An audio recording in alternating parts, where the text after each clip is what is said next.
Pete and Hannah's Watch List. I'm your host, Pete Mitchell. I'm here with my great co-host, Hannah! Hello, people. Hannah, today we're here for What's Next, the show where we help you figure out what to watch next. On today's show, we have The Great Escapers. Yes. And we're also going to look at Imaginary. Ah. Yeah, the movie I saw Yeah. by myself. But before we begin, let us tell the viewers and the listeners what they should do. Pretty please leave a like and subscribe to the channel. Subscribe! And leave a comment down below on any movies you watched this week. Hit the notification button and you'll get great content like this one, including we interrupt regular programming dropped today. Also, our Oscar recap show. Yes. How good? Yeah, we watched it. Yeah, and great feedback from the show. Thanks everyone for watching, listening. Yeah. It was really good. Really enjoyed the Oscars. We'll go into more depth about the show on Thursday with movie news. Yeah. But yeah, thanks everyone watching. Great week on the channel. Movie news tomorrow. Then we've got Night at the Opera. Aha, The yes. Marx Brothers, which we're reviewing for AFI Top 100 Revisited. So another great week. Let's get on to the show, Hannah, and the first movie that we're going to look at today is The Great Escaper. Now, this was released in the UK last year. We finally got it in Australian cinemas, and it stars the great Michael Caine. It also stars Glenda Jackson, who passed away not too long after making this movie. And apparently this might be Michael Caine's final movie as well, since he's retired. It was directed by Oliver Parker, who did the Johnny English movies. Oh wow. So there you go. The elevator pitch. You are a veteran of the Great War, and you want to go to D-Day celebrations, but you missed your chance to buy a ticket. So you sneak out of the old person's home, and you go to France for the D-Day by yourself anniversary. Yes. And he's 90. Yes. Well, starring the great Michael Caine, and who now is 90 as well. He is 90 as well. He said some great lines in this movie. Yeah. Anytime I see Michael Caine reciting, there are some lines from the Dark Knight trilogy. You trusted me. Anytime he uses trust, he used truth. One of the first lines of the movie was, "You told me." I told you, and it's like, wow, it's funny because he's had a long career of different movies and films, and you could just pick up. Oh yeah, I mean, eventually we have recycled. Michael Caine's like an old pair of shoes. You just put on and just sit there for 90 minutes and enjoy it. He's just a great actor that just does great work. You know? And reason to see this?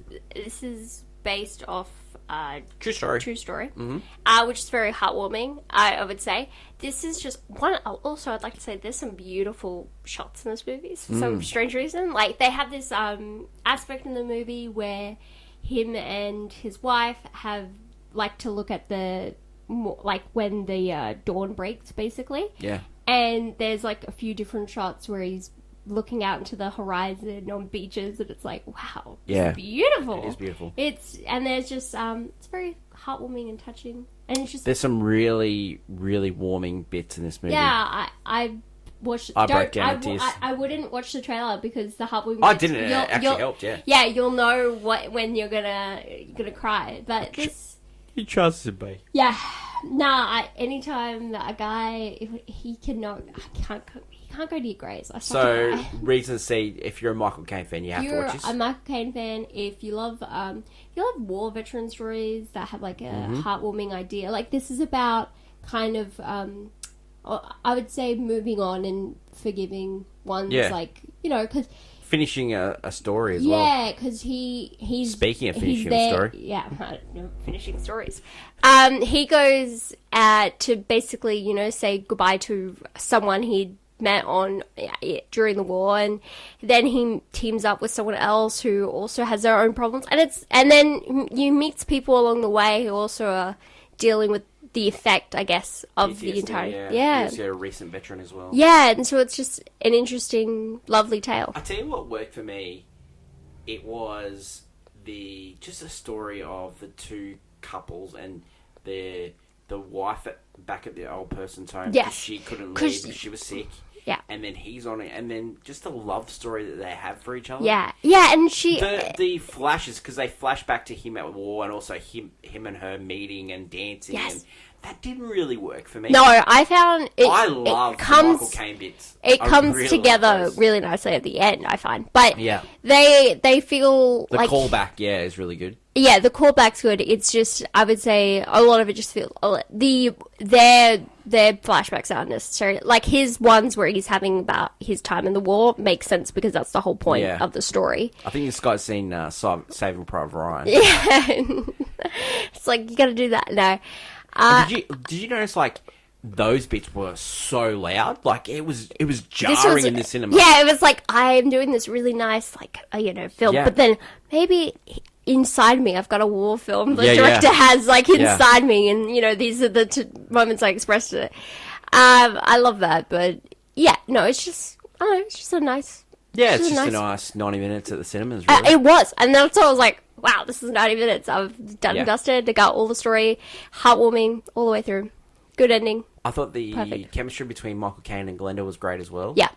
Oh, yeah, you think... believe them as a couple. At the start, they had just lovely, folks together, and then at the end... It seems like they've had a good life, and they get along with all the nurses and all that, and they have this, banter with them, and, it just seems like they had a really good time. And and it's like the British idea, like he's escaped from the old folks home, and they're like, he's travel alone, and she starts to go, I knew he was going to do it, but I'm I'm still worried about him. I'm still sitting here worried about him. It'd be good if you find him. I'm sorry. Can we look for him? Reasons not to see. Did you have any? I would just say it is just I would say an early bird, slow movie. It doesn't surprise you in any way of sense or form. It's just a very pleasant story. That's all it is. It's nothing completely groundbreaking. It's just... It's not breaking the mold here. It's not an Oscar contender. It's not even... his performance is great, but I would never put it up there. I don't know. I like these movies. I like going to the movies and watching an adult drama, and they're just nice. I call them early bird specials because the latest session 6:00. You can't see anything later than that. Don't get me started on that. It's a future clickbait coming. With what we endured going to the movies for this movie. It's enjoyable. Rating for this movie. I don't know. Where would you put it? I think it's just a golf club. A golf club, yeah. Yeah, I think it's just a solid 3-star movie. Mm-hmm. I think it's a watch, especially if you've got, if you are watching this show. If you're watching this show and then you're over a certain age, say older than I think you will love this movie. I can see this movie during the week at a cinema. 10 o'clock session. One of those mom and pop cinemas. 20, 30 people being in the cinema watching this one because it's such a good lovely movie. And then having dinner afterwards. A cup of tea afterwards. Yeah. A cup of tea, 4 sugars. Yeah, I know. I love it. He's not sweet enough. Yeah. He's not sweet enough. The chocolate. Oh, I just got a small one. Yeah, just got a small one. The Great Escaper is now in Australian cinemas. And you can get it streaming in the UK. So, have a look out for it. The next movie, I went and saw this by myself. Too scary. It's imaginary. It's by Jason Blum. So the great man. The Blumhouse. The Blumhouse. It was also written and directed by Jeff Wardlow. And he is a long-term collaborator with Jason Blum. He did Truth or Dare. Oh, okay. Like that. Yeah. Yep, so... the elevator pitch. You are a stepmom for 2 girls. Yep. You're having nightmares, and you decide to move into your father's house that you grew up in, but you moved out when you were 4. Yeah, so you don't really remember. Okay. And one of your stepdaughters, she's 5, 6 years old. She starts having an imaginary friend, and it looks really similar to a bear that you used to have when you were a kid. Wow. And it's called Chauncey. Chancy. And then some weird stuff happens. Reasons to see this. Like, this movie is just it's a great premise. I love the imaginary world. I really loved the movie when I was a kid. Drop Dead Fred. Yes, I love that movie. Mate, that movie was a absolute banger. I had an imaginary friend. Did you have an imaginary friend? No, I continued to live in fantasy worlds. Yeah, I can. Was your sister an imaginary friend? No, I just like to imagine up. Just I don't know. I read fan fiction. Do you want to know? I had multiple imaginary friends. I watched a show with imaginary friends, so I didn't really need to. Yeah, so I had one. He was called Chut. Chut? Yeah, Chut. Okay. Yeah, Chut. That's a horsey name. It's just Chut. It was just a great name. And the other one was called John. I don't know why. Oh, John. Named after our father. Oh, John. There's got to be some psychology reason there, but they're the two imaginary friends. So when I was watching this movie, that's what I was thinking about: imaginary friends, the things that you used to get up to. And this is that movie list. It turns out like there's a list, you know, and then they go into this. They're trying to hook up into this imaginary world where you get everything that you ever wanted. Okay. But it's creepy. Okay. So that is the movie. Kind of like a demon kind of get you under a contract or something, or like... Yeah, but it's a bear. Yeah, there's a good twist in this movie as well. So, okay, so earlier in the year you got what's the pool one? Night Swim. You got Night Swim. Night Swim, yes. Right. Yes. So where would you put this, like... Because usually if it's earlier in the year, he knows these horror movies are going to do... I like Night Swim more because it's... Really? Yeah, you found it completely ridiculous, though. I love Night Swim for that completely ridiculous nature. Yeah. Yeah, because it had a little bit more thriller sort of trash. So this to it. doesn't have...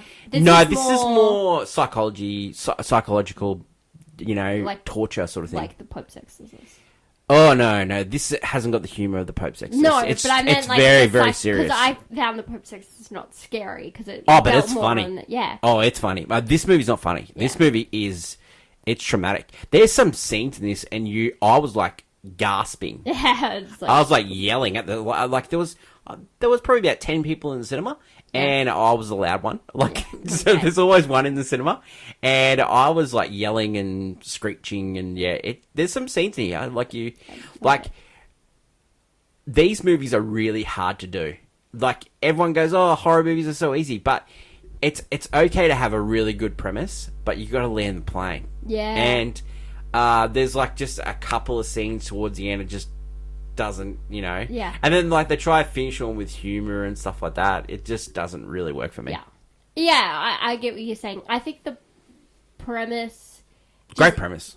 It's a great premise, but I don't think it has lit a fire, kind of like Megan did last year. Yeah. I think last year, Megan's premise was a little bit more, people were like excited to watch that. Yeah, I haven't seen it as much on social media. No, this one's not. It is done by a different studio. This is done by Lionsgate. And okay. so they Megan was done by Universal, and they've got a great social media team. Yeah. Like, Universal's got a great social media team. I could have seen a lot of Chauncey around, but I didn't. I didn't see it in my social media feeds, but that's strange. DeWanda Wise is in this. She was in Jurassic World Dominion. Okay, yeah. Yep, so she's good in this. I liked her. Tegan Burns is in this. The little girl, like, she had the really... Tegan Burns was in the Mighty Ducks TV show as well. Yeah. The little girl in this, Piper Braun, she had a really tough role. I thought she did really well. And there's always an old creepy lady. Yeah. Total old creepy lady. And yeah, so it's just one of those type of movies. Yeah. I would say give it a miss in cinemas, and it is a perfect streaming movie. Make sure no lights are on. You are with someone that you want to scare the absolute bejeebs out, and it'll work because it's scary. What'd you give the rating? Golf club. Really? Yeah, it's golf club. Yeah. No. I played on my phone. No, I played on my phone. I'm just thinking Night Swim. I gave it played on my phone. Yeah, Night Swim. Like when I do my reviews and when I'm doing it by myself, I try to think about other movies and sort of what matches it. So I would say, I played on my phone. Yeah, they're on like the same level. Yeah, I enjoyed the idea of Imaginary more than I did Night Swim, but I enjoyed Night Swim because Night Swim's more my type of movie. Yeah. And I love the Harold Holt of the Yeah, I know. Nazi. You've made that point very clear. Yeah, I really enjoyed the Harold Holt of that movie. But, you know, these movies, it's surprising they released it this week. I know it was the same week as Scream 6 last year, but there's a lot of banger movies coming out.